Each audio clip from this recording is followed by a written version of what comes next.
What does my stealing say about my soul? Stealing manifests in a lot of different forms. It could be looting, could be shoplifting, could be cutting corners at work, could be fudging on tax forms.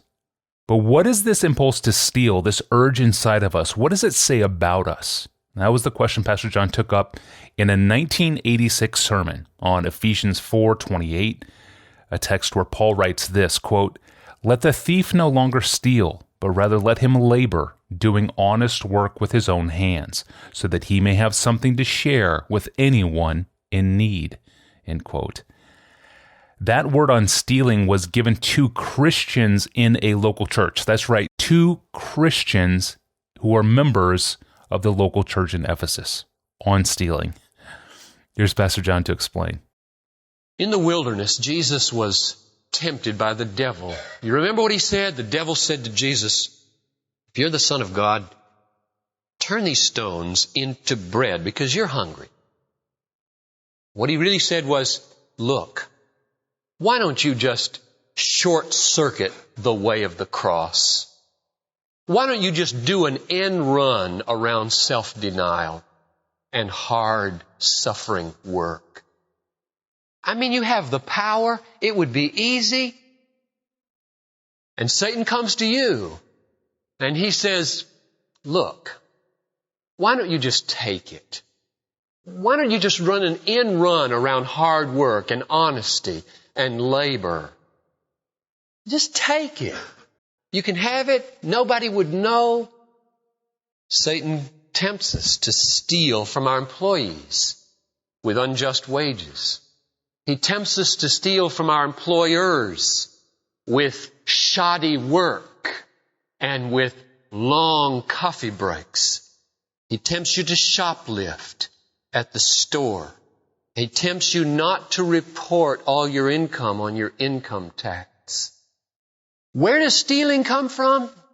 Jesus said, "Out of the heart come evil thoughts, murder, adultery, fornication, and theft." That's where it comes from. It comes right out of the heart. It didn't come from the moon. It came from my heart. That's why I steal. My heart is corrupt.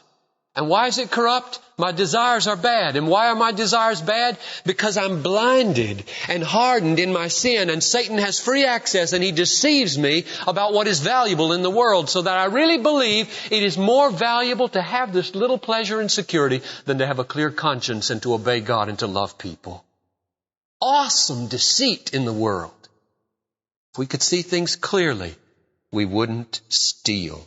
That's the first thing we can say about stealing. It's part of the old deceived self. Second, stealing, brothers and sisters, can be forgiven.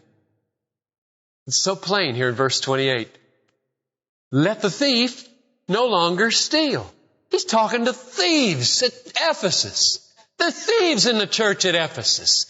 The thieves sitting in the pews listening to this letter being read by the elders at Ephesus. And he's saying, now guys, ladies, don't do that anymore. Which clearly implies you're saved. You're forgiven. You don't have to go on stealing. There's possibility of being a new kind of person now. And I can imagine an old, recent convert from a life of debauchery and thievery standing up in the service and saying, wait a minute, elder. All my life I've stolen, and I think it's too late for me. I can't shake it. I can't get it out of my conscience. I find it almost impossible to resist in the stores and marketplaces. I think it's too late for me. And you know what that elder's going to say to him? He's going to say, don't you remember the story the apostle told us when he came through here just a few weeks ago, and what happened to Jesus on the cross at the end? There was this thief. All his life he'd been a rotten thief. And he got killed for it. He got hung for it. And in the last breath of his life, he looks over to Jesus and he says, have mercy upon me. When you come into your kingdom, remember me. And in the twinkling of an eye, by the authority of God and the power of His cross, he says, today, you will be with me in paradise. It isn't too late. Thieves can be forgiven in the 11th hour. Stealing must be conquered not by your own willpower merely. That makes Pharisees. People who boast, who rise up above sinners and say, I thank you, God, that I am not like this publican. Pharisees are produced by willpower. Broken and humble saints are produced by grace through faith. Now, what truth must you have faith in to conquer stealing? Why, you could tell me the promises that will kill stealing in your heart. Listen to this one from Hebrews 13. Keep your life free from the love of money and be content with what you have. For He has said, and here comes the truth that you must believe to conquer the stealing, I will never fail you or forsake you. Hence we can confidently say, the Lord is my helper. What can man do to me? Now, do you realize what this text says? This text says, every time you steal, you are an unbeliever in this promise. The Lord of Lords and King of Kings, who is strong enough to rule the world, wise enough to design the DNA and the Milky Way, and sovereign enough to govern the drop of every dead bird in Bangladesh, has said to every one of His children, I will never leave you. I will never fail you. I will never forsake you. Can you believe that and steal? No.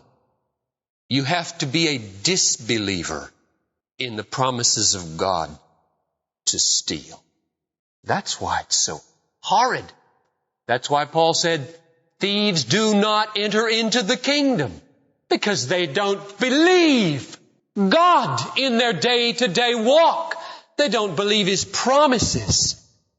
Now let me give you an illustration of how this week I was tempted to steal very genuinely, and how I fought the fight of faith. Mid-September, I got in the mail a bill from the Minneapolis Water Works and Sewer Department. And the bill was $84.20. And at the bottom in a little box it says, after September 30, pay gross. And then it said $88.41. $4.21 more. And I said, I'll pay that. And I laid it in a pile and forgot about it until Friday. That's October 3rd. I was writing my check for all these bills that I had to pay, and I got to this one and almost just listened to the voice that was saying, you always pay your bills. You're a good citizen. If you date your check September 30, they'll let it go. They won't give a hoot. You won't lose $4 of God's dollars. And then another little voice, the new John Piper, who struggles to stay alive and fights for his breath at these times, said, it's your fault for not spending it. And it's not unjust of them to require more for delinquent payments. And the Spirit of Christ is always submissive to the governing authorities when no sin is involved. And a clear conscience is more valuable than $4. And your master has bidden you not to steal. And He will never leave you nor forsake you. And He will work all things together for your good. And the thought came to my mind as a specific illustration of that. If God thought it were good for you, He could heal the cavity in your tooth and save you $40 anyway. There are 1,000 ways God can take care of His children when they're honest and obedient. And 1,000 ways He won't if they're not. So I fought what I believe is the typical fight of every day of our life. The fight to believe the promises of God. Will He take care of me if I do right? Will He make my life better if I give up $4 instead of keeping $4? Of course He will. He's God. And God won the victory. And I feel good and clean about that now. 2 days' worth of a clean conscience is worth $4. Always bringing the application down into the simplest, everyday decisions of life. That was John Piper in his sermon preached on October 5th, 1986, entitled, Don't Steal, Work and Give. You can find the entire sermon right now at desiringgod.org. This is a clip that I like. It's one that I found while listening to John Piper sermons on my walks. Sometimes I do that. And if you have a favorite sermon clip of Pastor John's, send it to me. Give me the title of the sermon and the timestamps and the audio of when the clip begins and ends, and tell me why it's impacted you. What is it about this clip that resonates with you? Give me your name and the closest city to you. Email all that information to me at askpastorjohn@desiringgod.org. That's an email address, askpastorjohn@desiringgod.org. Put the word clip in the subject line if you would, please. Be a little easier for me to find it. I appreciate it. Well, Friday is 8/28, August 28th. The date reminds me of Romans 8:28, and it makes me think about all of the emails that have been sent in from you, the listeners, those of you who especially have been enduring unspeakable suffering. There's a lot of you out there, I know it. And on Friday, we're going to look at one of, I think, the most heartbreaking emails maybe we've ever addressed on the podcast. I'm not even going to preview it. Just join us. Be with us. I'm Tony Reinke. We'll see you back here on Friday with Pastor John in studio. Thanks for listening.